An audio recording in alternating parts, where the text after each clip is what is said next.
Halo BMW enthusiast, selamat datang di BMW Eurocars M-Talks, the ultimate driving podcast.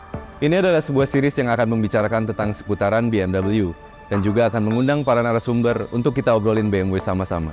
Perkenalkan, nama gue Satrio Dimo, host dari M-Talks ini. Dan hari ini gue akan ditemenin sama Mas Robi dari Product Genius BMW Eurocars. Perkenalkan, nama gue Muhammad Robi sebagai BMW Genius dari BMW M Eurocars. Nah, di episode pertama ini kita bakal obrolin nih tentang M. Nah, boleh dong Rob diceritain ke kita, apa sih BMW M itu sendiri? Dan huruf M itu artinya apa sih Rob? Oke, jadi BMW M itu, M-nya itu apa? Jadi M-nya itu sebenarnya motorsport. Oh, motorsport. Motorsport. Benar-benar BMW M itu berdiri benar-benar dari ajang balap. Jadi tim balap BMW dulu namanya BMW Motorsport. Tahun 70-an ya. Bikin itu, dan beberapa setelahnya mereka bikin mobil juga yang biasa kita sebut 3.0 CSL. Oke. Nah itu tapi nggak dijual secara massal.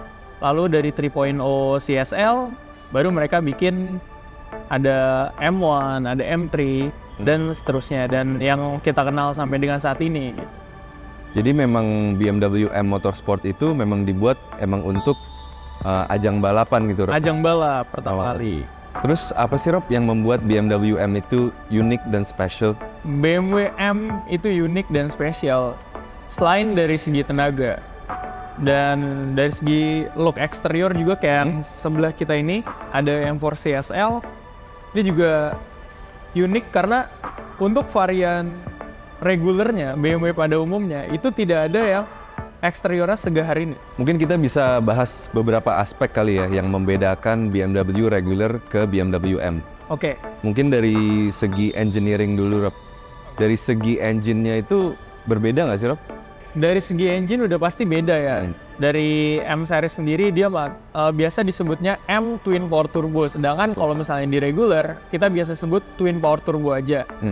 Detailnya seperti apa itu kita nggak harus jelasin detail. Jadi intinya M Twin Power Turbo itu engine yang berbeda dengan Twin Power Turbo biasa. Simpelnya M Twin Power Turbo memiliki dua turbo yang benar-benar turbin keongnya itu ada dua. Ada dua. Jadi ada dua. Gunanya dua itu apakah untuk RPM rendah terus RPM tinggi? Apa gimana sih Rob?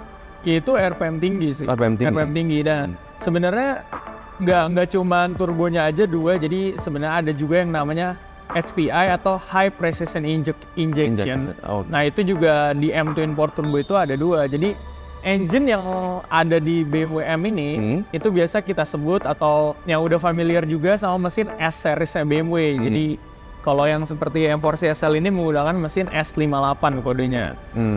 Dan setahu gue kode mesin S itu nggak cuma dari seri-seri yang baru Rob ya?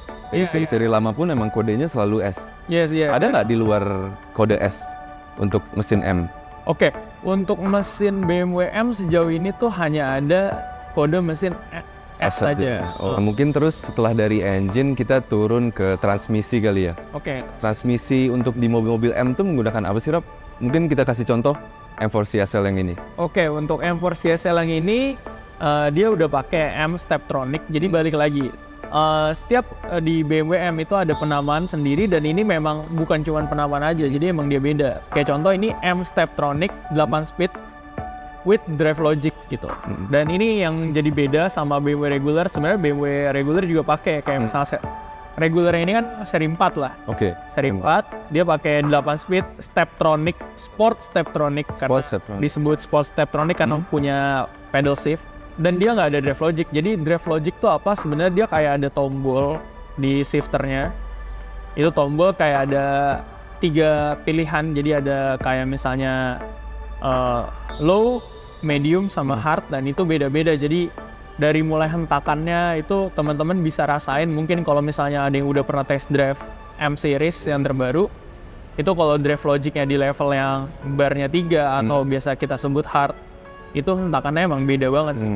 Jauh gitu. Jadi dia ada level-levelnya gitu Rob ya? Iya, ada level. Yang 1, 2, dan 3 gitu. Iya, dan semakin tinggi level itu akan semakin cepat shiftingnya pun juga? Shiftingnya semakin cepat, kayak sama ada hentakan yang tadi sih. Oh. Yang biasa kalau misalnya di BMW M, makanya kita sebut unrevealed experience-nya itu yang tadi. Emang cuma di BMW aja ya? Dan cuma ada di BMW M, dan itu nggak ada di BMW regular. Dan posisi shifternya juga agak beda kan, karena kita punya posisi R itu agak di kiri dan di atas. Iya, agak gini terus gini ya? Ya, dan sedangkan kan kalau misalnya BMW regular itu kayak ya udah biasa aja PRND, RND, P-nya kan kita dipencet, RND gitu. Mungkin kita next ke MX Drive. Apa itu MX Drive, bro? MX Drive ini menarik sih. MX Drive, gue juga baru aware beberapa pada saat gue jadi BMW Genius, karena sebelumnya gue belum pernah dengar MX Drive sama X Drive itu bedanya apa. Jadi MX Drive ini, jadi kalau teman-teman lihat di M4 Competition gitu, yang M4 Competition Convertible itu kan ada MX Drive, itu ada ada banyak pilihan, ada 3 pilihan ada 3 pilihan yang mana ada 4-wheel drive sport, dan 2-wheel drive. Kalau 2-wheel drive tuh full ke belakang? Full ke belakang. Jadi sesuai dengan BMW DNA, kita biasa real wheel drive buat drifting juga, dan itu bisa dikunci, di lock bener-bener 2-wheel drive doang belakang. Jadi fully di depan enggak? Iya, fully di depan enggak. Itu kalau misalnya ada opsinya, contoh di M3 Competition Touring sama M4 Convertible. Tapi kalau misalnya kita di X4M, di X3M, dia kan pakai konfigurasi MX Drive juga kan. Nah itu dia cuman ada 2 pilihan 4-wheel drive sama 4-wheel drive sport. Nah tapi ketika start itu memungkinkan bahwa 100% rear juga. Ketika start, launch control. Jadi ada beberapa video juga pernah nunjukin, sekarang udah banyak ngelihat X3M, X4M tuh udah bisa drifting, karena emang bisa. Padahal SUV sebesar itu ya SUV bisa dan drifting. MX Drive pula gitu. Jadi nggak usah takut, MX Drive tetap bisa drifting. Mungkin kita bisa lanjut ngebahas tentang M Hybrid nih. Mungkin itu kan terdengar baru nih di gua, Rob. Apa sih itu baru? Ya, M Hybrid itu sebenarnya teknologi yang di BMW M yang baru akan datang nanti pertama kali di BMW XM. XM itu XM yang akan datang. Jadi yang tadi pernah gue singgung yaitu pakai engine S68,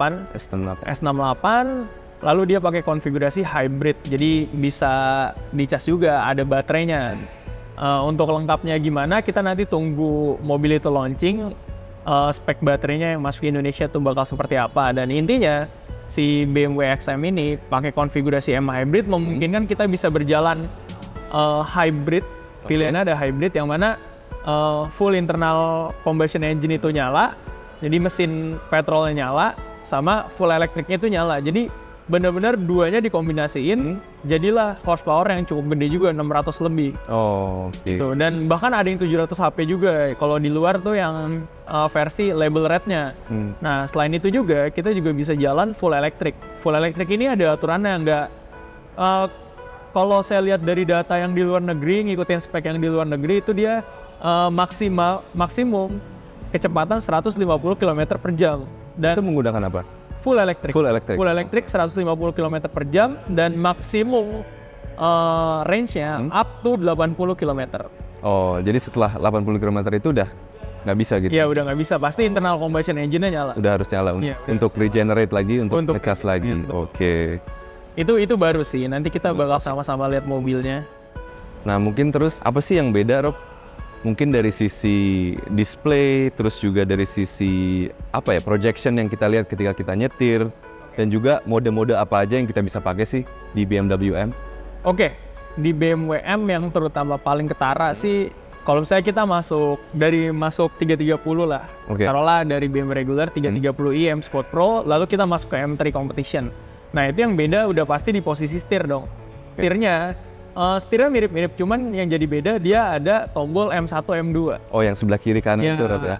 Itu kayak memory button lah sebenarnya. Button ada M1, memori 1, memori 2, dan itu sebenarnya untuk apa? Jadi itu untuk mode-modenya, karena kan banyak nih. Ada kita bisa atur setirnya berat atau enggak, dampingnya, sama engine-nya, bahkan transmisinya kita bisa setting itu mau sequential ataupun otomatis gitu, pindah sendiri di high RPM. Nah dan bahkan DSC-nya kita bisa setting dari mulai off, M Dynamic Mode yang cuma ada di BMW M, dan ada DSC full off. Nah kita nggak mungkin setiap kali, apalagi kita tahu bahwa pengguna BMW M ini kan suka ke track. Kalau misalnya kita pindah-pindahin satu-satu kan Butuh itu waktu yang lama waktu makanya itu ada memory button tadi gitu. Jadi ini akan memudahkan banget untuk si driver itu sendiri untuk memilih modes yang dia mau ketika sesuai dengan gaya nyetirnya dia. Gaya nyetirnya dia itu, dan ada juga M mode. Nah ini yang menarik, biasanya beberapa teman-teman kalau yang udah punya M3 M4 mungkin ketika M mode kita pencet, ini kita bicara di M3 M4 yang terbaru lah ya, yang G80 G82. Kita dipencet akan mengalami perubahan di speedometer atau BMW Live Cockpit-nya. Nah sebenarnya nggak cuma itu yang berubah, jadi ada driving intelligence safety juga yang berubah. Apa itu? Jadi driving intelligence safety itu kayak misalnya ada lane keeping assist-nya itu ikut mati juga gitu. Nah jadi modenya kan ada 3, ada road, ada sport, dan ada track. Nah jadi kalau road, all driving intelligence safety itu nyala. Ini di luar dari M1 M2 tadi karena beda button juga. Lalu kalau misalnya kita pindahin ke sport, itu driving intelligence safety-nya itu pindah ke mode individual, yang mana kalau di individual kan kita suka biasa adjust kayak lane keeping assist mati, ya terus steering intervention-nya juga mati, ya biasa itu kan ganggu. Nah biasa kita udah setting tuh. Lalu ketika di track itu mati hingga layar tengah pun ikut mati. Jadi benar-benar fokus hanya di di BMW Live Cockpit itu sendiri ya. Nah, jadi benar-benar driving intelligence safety-nya full mati ketika di track. Tapi kalau misalnya yang di sport itu dia masih settingan individual, apa yang kita mau, apa yang biasa kita pakai gitu aja. Dan untuk ngingetin ke teman-teman lagi, di BMW M ini nggak ada mode comfort ya, Rob? Iya. Nggak ada ya? Nah itu dia, itu menarik, pernah kejadian juga ya juga. Ya pernah gue bahas juga sama teman-teman BMW Genius di training center. Kita bicara bahwa gue tuh nggak relate ketika mereka bilang Eco Pro gitu-gitu. Karena memang tombol di BMW M itu nggak ada. Memang untuk sport car kita udah nggak perlu tombol Eco lagi. Gitu. Memang bukan peruntukan. Iya, dan even comfort pun ya jarang lah orang pakai. Pasti maunya udah langsung sport aja udah.